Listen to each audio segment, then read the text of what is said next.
Hello everyone, this is my new channel Study with Anjali and warm welcome to all the students present here.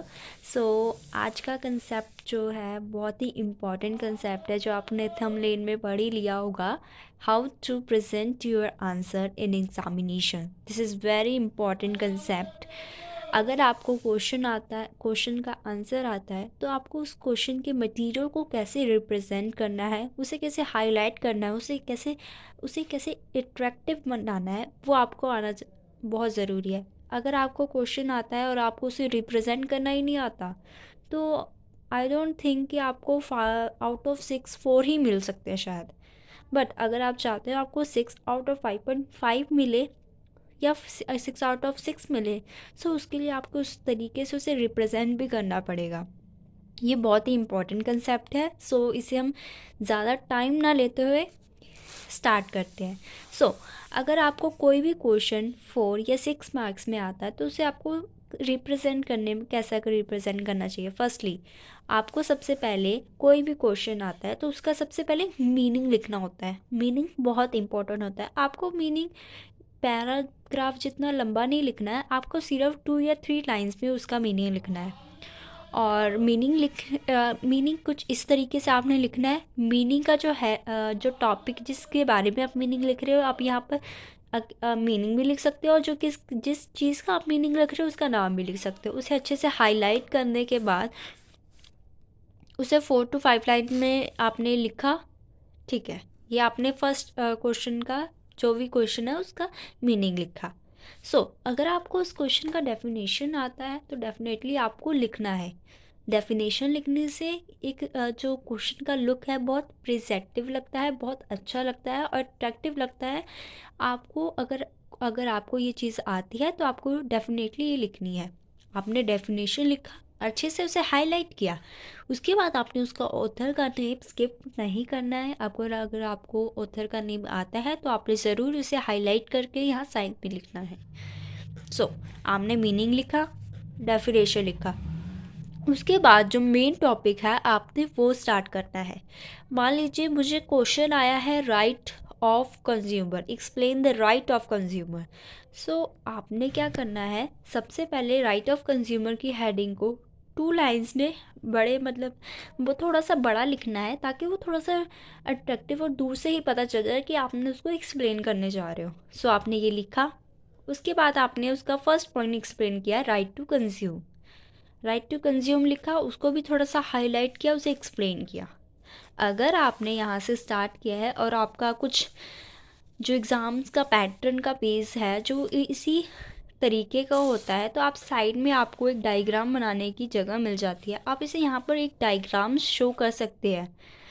कुछ नहीं करना है आपको, जैसे को जो भी क्वेश्चन है चाहे आपको नेचर आ जाए, चाहे आपको करेक्टरिस्टिक आ जाए, स्कोप आ जाए, आपको उसको इस पॉइंट को एक्सप्लेन करना है. बस उन्हीं पॉइंट्स का एक डायग्राम अगर आप बना देते हैं तो वो बहुत ही अच्छा लुक देता है आपके क्वेश्चंस को. वो बहुत अच्छा प्रिजेक्टिव लगता है, बहुत अट्रैक्टिव लगता है, बहुत ही अच्छा लुक देता है आपके क्वेश्चन को.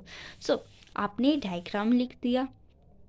ठीक है, या तो आप डेफिनेशन के बाद सीधा डायग्राम बना दीजिए और उसके बाद अपना मेन क्वेश्चन स्टार्ट कीजिए. ये आपने चीज़ बहुत ही इम्पोर्टेंट रोल प्ले करती है. आपने पहले मीनिंग लिखा, डेफिनेशन लिखा, मेन कंसेप्ट स्टार्ट किया, उसकी हेडिंग को हाईलाइट किया, उसके बाद आपने एक डायग्राम बनाया. जब आपने क्वेश्चन को ख़त्म करना है तो उसके बाद आपने एक कंक्लूज़न भी राइट करना है. आपने लास्ट में लिखना है कंक्लूज़न. कुछ भी आप कंक्लूज़न में लिख सकते हैं जो आपने लिखा, to conclude that we have discuss about that आपने कुछ भी ऐसे लिख देना है जो आपने पढ़ा है. और फिर उसमें आप 1 2 लाइन कंक्लूज़न में ऐड कर सकते हैं जो आपको मेन में लगती है, सिर्फ 2 या 3 लाइन बस. कंक्लूज़न सिर्फ 4 लाइन्स जितना ही होना चाहिए बट बहुत इंपॉर्टेंट रोल प्ले करता है. अगर आप कंक्लूज़न नहीं लिखते तो आपके 1 मार्क्स ऐसे ही कट जाते हैं. सो आपने meaning, definition, main heading, diagram and conclusion लिखा.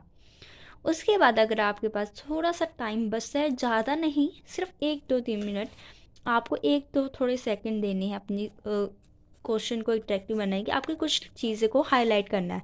आपको जो लगता है कि वो चीज़ आपके क्वेश्चन को रिप्रेजेंट कर रही है, कुछ इंपॉर्टेंट है, कुछ भी जो आपको लग रहा है, उसको आपने अंडरलाइन कर देना है। ऐसा क्या करना होता है, क्योंकि एग्ज़ामिनेशन के पास इतना टाइम नहीं होता कि वो एक एक मीनिंग को चेक करे, एक एक वर्ड को पढ़े। अगर आप उसे हाईलाइट कर देते हो, अंडरलाइन कर देते हो, तो उसके पास उसके लिए इजी हो जाता है कि वो उस क्वेश्चन को जल्दी जल्दी चेक करे। अगर आप ऐसे रिप्रेजेंट करके आते हो तो डेफिनेटली आपको अच्छे मार्क्स मिलते हैं। सो आपको अपने क्वेश्चन को ऐसे ही अच्छे तरीके से लिखना है। अगर इसके अलावा भी बहुत सारे तरीके होते हैं जिससे आप क्वेश्चन को रिप्रेजेंट कर सकते हो। मेरे पास बस यही आइडिया था और ये मेरा +2 का कुछ कंसेप्ट पढ़ा हुआ था। ये मैंने अभी राइट नहीं किया, ये मेरी +2 में मैंने जैसे प्रिपरेशन की थी अपने लिए, वही मैंने आपको वही पेज निकाल के दिखा दिया। ये मेरी +2 के कंसेप्ट्स थे जो मैं ऐसे रिप्रेजेंट करती थी, इसी तरीके से ये उसी वक्त का पढ़ा हुआ था, तो मैंने सोचा कि आपके साथ शेयर करूं। सो जो मैंने गलतियां की या जो चीज़ मैंने सीखी वो आपको ना करनी पड़े, इस करके जो गलतियाँ मैंने की वो आप बार बार ना दोहराएं, इस करके मैंने ये कंसेप्ट आपके सामने लेके आई हूँ। सो ये कंसेप्ट बहुत इंपॉर्टेंट था और आप अपने क्वेश्चन में, क्योंकि आपके पेपर भी आने वाले हैं, तो आप अपनी इस आइडिया से अपने क्वेश्चन को अच्छे से बना सकते हैं। सो अगर आपको मटेरियल आता है या आप खुद से भी अपने 2-4 लाइनें बनाते हो, तो आप अगर इस तरीके से लिखते हो तो आपका क्वेश्चन बहुत ही अच्छा रिप्रेजेंटेटिव लगता है। सो थैंक यू ऑल और सब्सक्राइब माय चैनल, क्योंकि अगर मैं आगे और वीडियोस लेके आऊँगी बिजनेस स्टडी और अकाउंट से रिलेटेड, सो उनके इम्पॉर्टेंट कंसेप्ट जो मैं लेके आऊँगी। सो अभी के लिए आप मेरा चैनल सब्सक्राइब करें, like and share and comment करें, और कोई भी अगर आपका डाउट हो तो प्लीज़ कमेंट सेक्शन में बता देना। And bye bye.